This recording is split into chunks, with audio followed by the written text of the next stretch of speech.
经过921大地震和水灾后，台中的谷关其实已经一蹶不振。大甲溪的末端有雪山的山水，勾勒出河谷的地形。1907年被泰雅族人民发现，1927年昭和2年设立了公共浴场。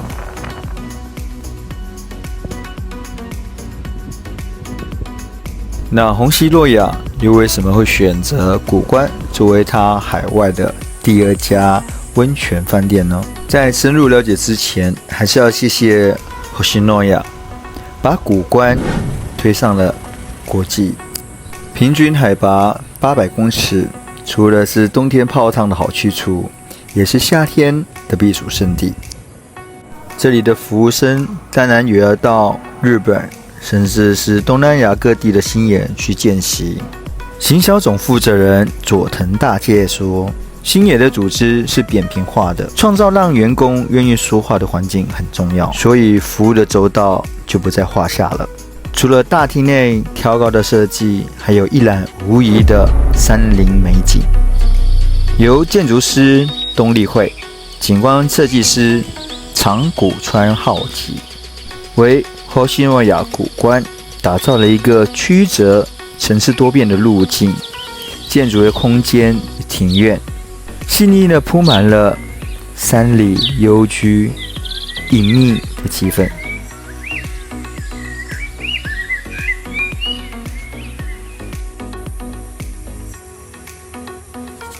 对了，这里的白开水是无限供应的哦。图书阅览室的一侧设置了一些生活风格的选书，而推开侧门进去的就是明天要用早餐的地方。可以发现右边的水质庭院，庭中的香山、五叶松、山樱花、圣洁都保留着最初的样子，未曾动过一花一草一木。走在竹林间，除了听到潺潺的流水、青葱的树林，满满的东方美学，赞啊！服务员带领我走路到各个公共区域，约莫15分钟后才会抵达我要住的504套房，所以虹夕诺亚还真的大得有点夸张。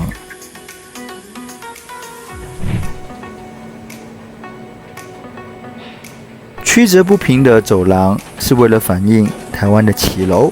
先来开箱星野的夜间房间，一个很大的玄关。好，然后这里呢有柜子，这是否室内用的，白色，蓝色呢是室外的。但如果尺寸不合的话，可以打电话到柜台。好，然后这里有一些杀虫剂，因为这里毕竟很偏、很森林，所以有一些手电筒或是携带。大的落地窗，看的就是谷关风景，大概那就是大甲溪吧。然后这里不得不提的是它的客厅的这里，用的是榻榻米的一种发呆体概念。重点哦，这榻榻米最厉害的是，它看起来很浅，对不对？其实里面是挖是那个20公分，所以躺下来是很扎实，然后被包覆的感觉。哇，然后你这时候看这个山，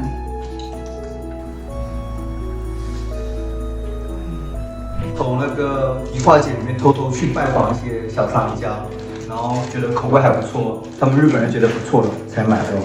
而且早上晚上是不一样的，当然还可以电话，随时都可以遥控它。因为呢有迎宾的小甜点，是桂花涵豆，也是茶具，有送的是小茶斋堂的桂花乌龙茶，就是我最爱的口味。然后有虹夕诺亚的介绍，晚上可以来泡个溜活伊式茶，还有里面纸盒都要想起来。这就是可以办公，然后一边望向山景。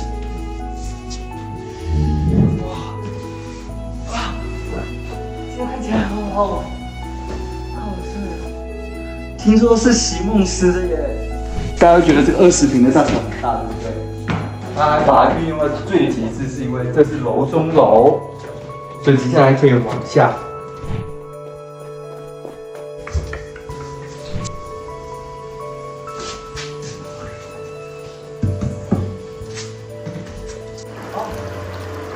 你往那边哦，很美。然后这里呢是24小时排水的一个温泉舱，那剩下40到42度，你可以把冷水开大一点。然后这里一样，泡完澡后你可以在这里休息。啊，失联了。冷气房，因为外面如果热的话，可以进来。然后这里还有一个最重要的，但不一定要带回家，就是他们的。好，这是长的要往短的去。你讲到这里是一个日本人的感觉啊，这个逛大街。刚刚在疫情啊，没办法逛大街，这样子逛逛一下。是1颗2颗，好好握哦！我喜欢这种创意的东西。我吃饭就是在它的细节吧，然后它的备品是 Panasonic 的，哦，有炉子的，哇，都是好新东亚自己的备品耶！我的天哪，要扛回家啊！对，这个东西是可以带回家的哦。哇，然后这里就是有一个隐藏式的，噔噔噔。免治马桶，上下各一间。快喽，马上也是要上去躺了，拜拜。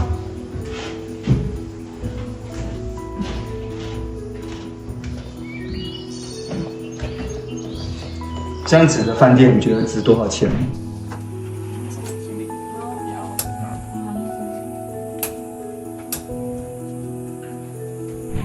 充分运用着简约大气的空间规划，来展示台湾的魅力。客房建筑与台湾纵横交错的街景相关，勾勒出充满着台湾味的凹凸感和骑楼感。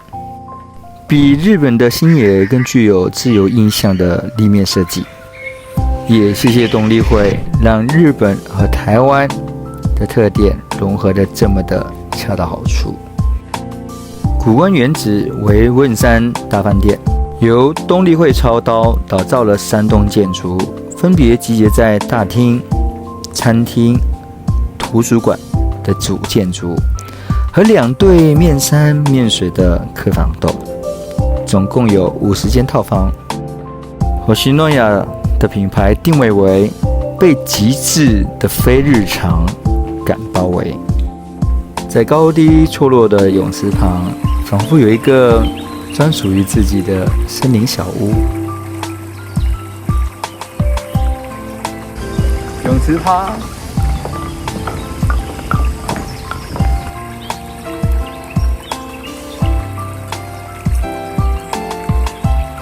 游泳池和水质庭院旁，总共有10座被称为 gazebo 的西式凉亭。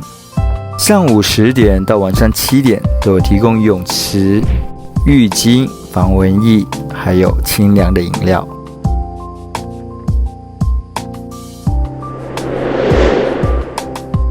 红西诺亚的照明借由 ICE 所承包，总经理50正轩，他强调以最少的照明搭配设计，希望宾客感受大自然的皓月繁星之美的时候，不会为此打了折扣。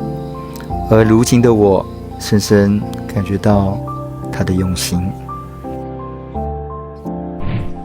唯一可惜的一点是，大众池在疫情期间没有开放。好，有遗憾，下次再来。接下来就是要享受日本的其中一种料理方式，叫做会席料理。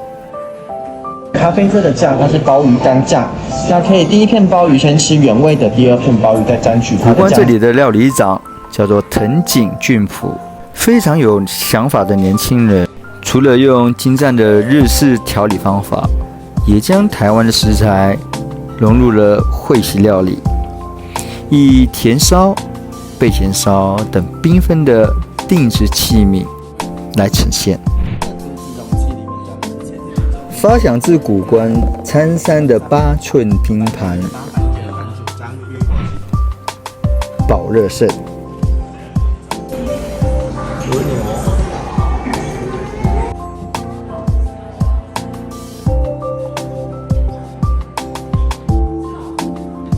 这里就希望旅客可以随手拿一本书，好好坐在图书馆里面，享受一整天。而我选择的是，没错，我是医生。还有很多来自于迪化街的果干，一些文创小品，例如木屐。透过水墨与身体的运动而创造出的形状，以水彩纸墨水压艾克力的方式呈现了蜿蜒的河流，运用日本竹福岛棉夹子图样设计的原创台灯，不会刺眼。重点是为了这个灯，来回台湾日本不下10次。没有下雨的晚上，可以看到繁星如织的天空。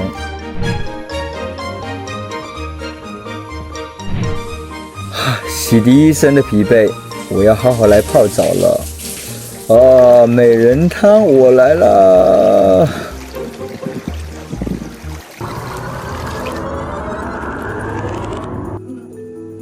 早安。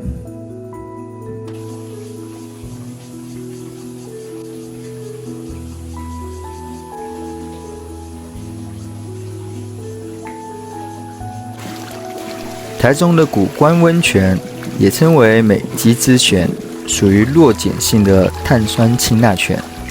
每间星诺亚的客房都会把温泉发挥的极致，客房内都会设置半露天的私人汤屋，让旅人可以在大自然中泡汤舒心。既然是疫情，我就选择在房间里面享用我的早餐。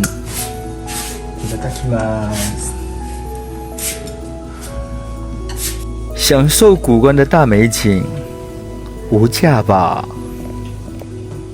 提供白色和蓝色的2种浴衣，记得哦，蓝色是穿到户外去的。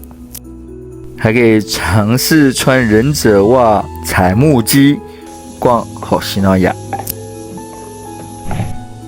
12年前，林鹏碧，问商企业董事长，觉得与其草草结束了问山饭店，何不找来一个顶级的设计团队，让我们的谷关涅槃再重生。因为林老板坚决决定，顶级的饭店筹建需要卓越的饭店管理，顶尖的建筑、景观设计、工程师团队才能完整的展出令人感动的作品。也因为星野集团对于山水的保持非常在意，所以我们目前看的一花一草一木都不曾更改过它的位置，而只在树木之间增加的流水的方向。所以我想我们还是非常佩服日本人对于生命中的万物、森林、树木都有他的尊敬。可惜的是又一桩，我没办法下游泳池，哭哭。不过没关系，这里的庭园造景也足够我饱览了2天。这次的星诺亚之旅让我觉得台湾真的有好山好水，欠缺的是没有好好包装的这一块。而异国的合作、大师的加持、集团对于员工的训练，都可以在这一块补足上台湾不足的一面。很多朋友都觉得星诺亚不值得这个价钱，可是你有了解他投资了多少的心血和维持山水的保持，更别说他推崇的瓦比萨比的美学。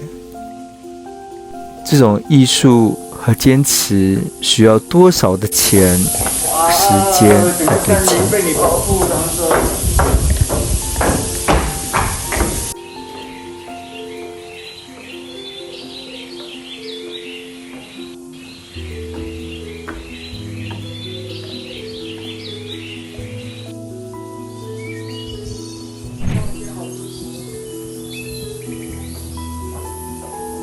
然后如果你要响应环保，可以走上来。应该是第5样。那今天来看看今天这个是什么？哎呀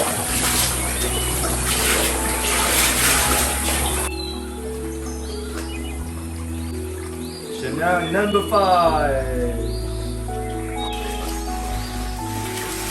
5。Hoshinoya 的客房总共50间，而像我这间月间套房，其实只有5间。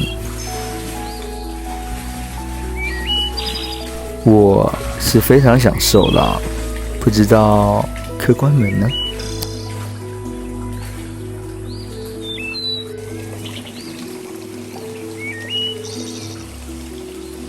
刹那间山间又下起了小雨，小雨再加上山岚，犹如就是水墨画。要离开之前，再沏一壶茶，好好欣赏古观。跟着医师去旅行，下次见喽，拜拜。